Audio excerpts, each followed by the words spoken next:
We didn't have to go through the hassle of getting our documents. What will happen? Wouldn't it be nice?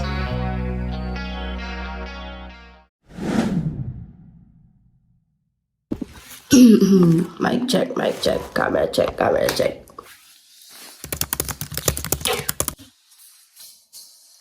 Hi, hello. It's me, Shine D. Kabang, and you're watching Dream Chords.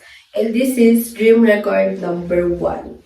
I will be your host for today, and we have a special guest speaker joining here with us today, and she's none other than, drumrolls please, Jessamay Karanda. Hi, it's a pleasure to be here. Hey, How are you? Good, good. How about you? I'm good. Okay, let's sit down now. So, alam mo ba, kahapon, while I was, running documents for my passport, kasi magpaparenew ako, napagod ako, and na-stress ako because I had to travel back from one agency to another. Like, DFA to PSA, ang layo ng agwat nila. Yung isa nasa Gisad, and yung isa nasa SM. So like, it was a struggle talaga. And na-realize ko na, ang hirap. Like, parang pagpupunta ka sa PSA line, tapos pagpabalik ka sa DFA, it's another line again. So, is there like any program na parang, or service na parang pwede mong ilakarin lahat sa iisang lugar yung mga papeles na kailangan mo? Yes, actually, si Bongbong Marcos, he has a program called Bagong Pilipinas Servicio Fair, wherein different agencies come together to serve the Filipinos.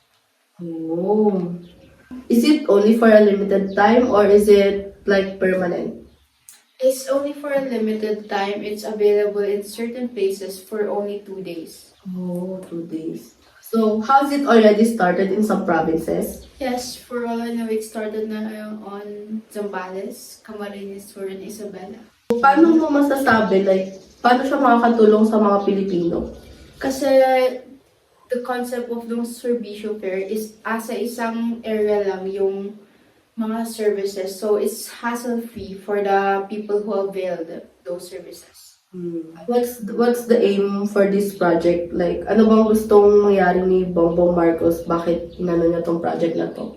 It's to bring the government and the Filipinos together to bring the services of the government to every Filipino. So there's no one left behind or ganon. Okay. Ano bang process for availing this service? You'd have to register on their site, bagongpilipinas.com, and walk on-site na mo i-process yung mga documents. Is it free of charge or like may kailangang bayaran sa services nila? It's free of charge. Lahat? Yes. No. But if it was permanent, I don't think it would be free, you know? Sabagay. What are the cons of these services? Like, if ever, anong mga disadvantages ng services na to? Ayun nga, yung limited time and dahil dadaluin siya ng mga tao, mahaba pa rin yung pila. So, I guess it's not so hassle-free. Pag limited time lang talaga. Yes. Last question, Jessa. What's your take on this Bagong Pilipinas Servicio Fair? Anong masasabi mo? What's your reflection on this? Ayun nga, it's good na, I guess, merong pupunta yung tao wherein they can get their documents hassle-free and easier. Pero it's bad na it's not permanent. Limited time and like, you know, as I said, dahil doon, it's hahaba pa rin yung pila. Basically, yung limitation ng time ang problema. It would be great if this was a permanent thing, you know? Pero like, hindi na siya magiging free of charge. Hindi na, pero it's better than nothing, you know? Kasi having like a fair, like for 2 days only, having the servicio fair for 2 days only, it's like a band-aid solution. It comes and go. Oo nga naman. Okay. Okay, so that concludes our dream court for today. I hope you had fun listening. And anong plano natin after this? Lunch? Kape? Ano? Tara, kape. Tara, let's go.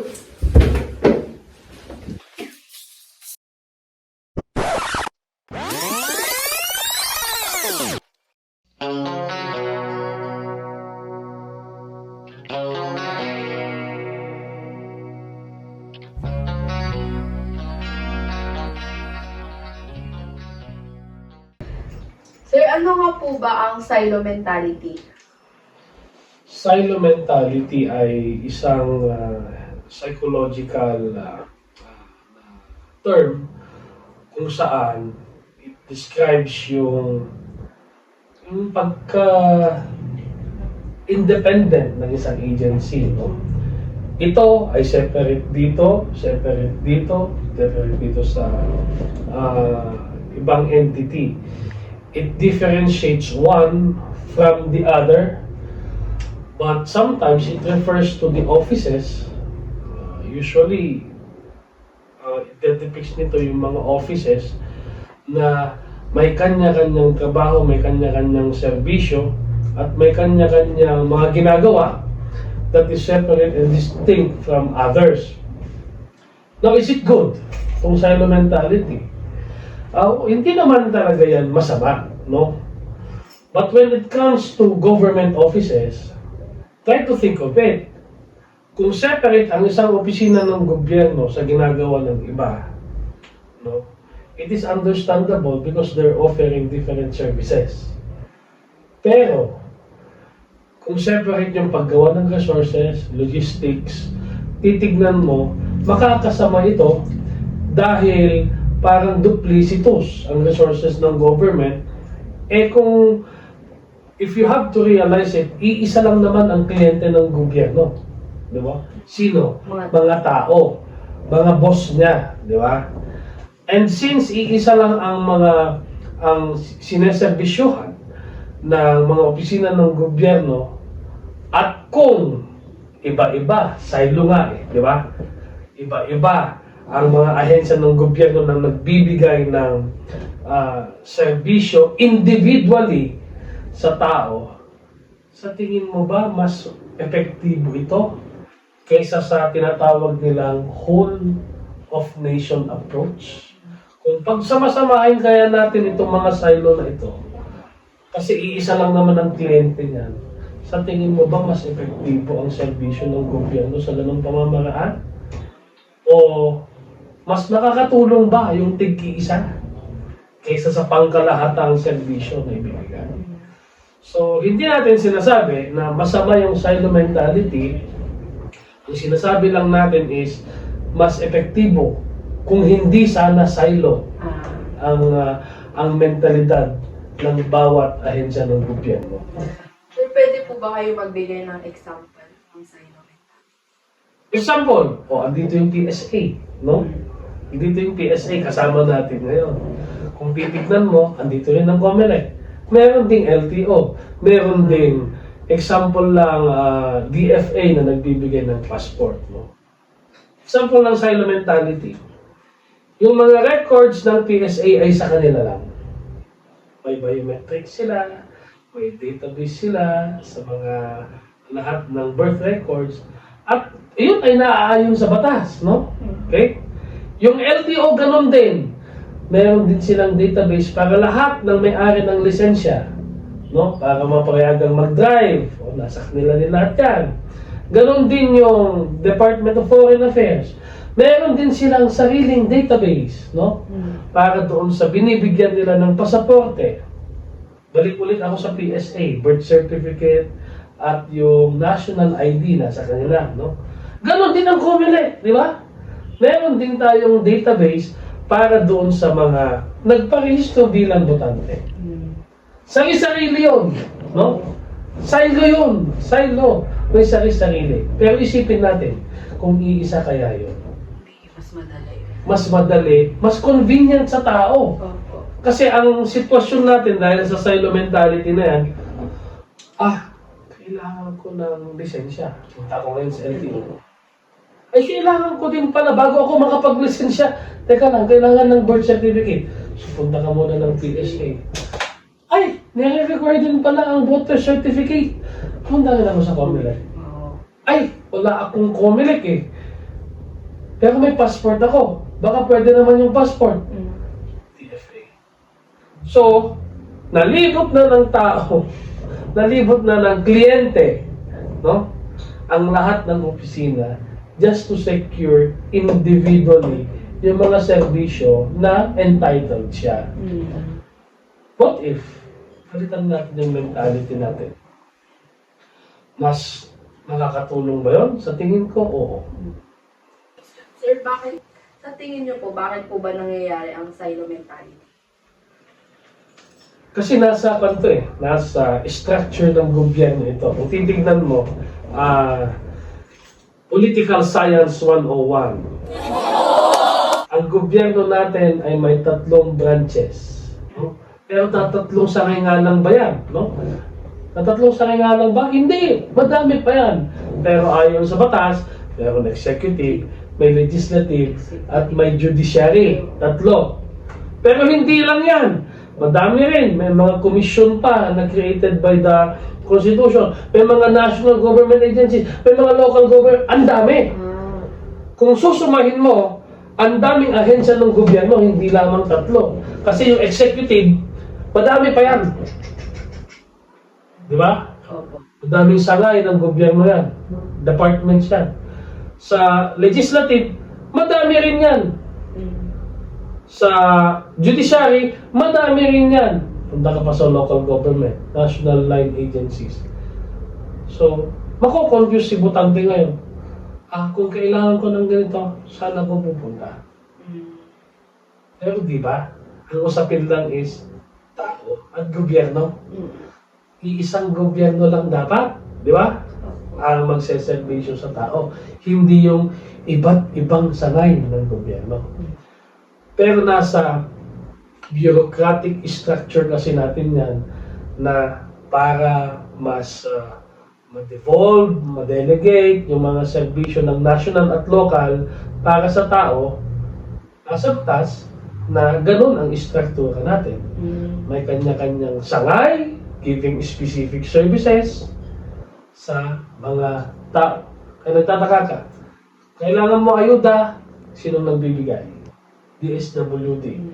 Kailangan mo ng proteksyon, di ba? Sinong nagbibigay? Madami yan. Police, BFP, di ba? CDRRMO, lahat, di ba? Kailangan mo ng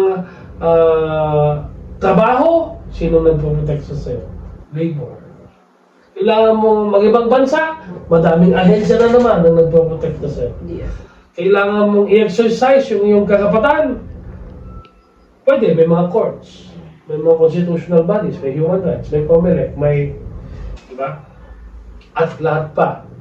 So, sa lahat ng concern, may kaakibat yan na government agency. So, it's a structural thing, yung silo mentality.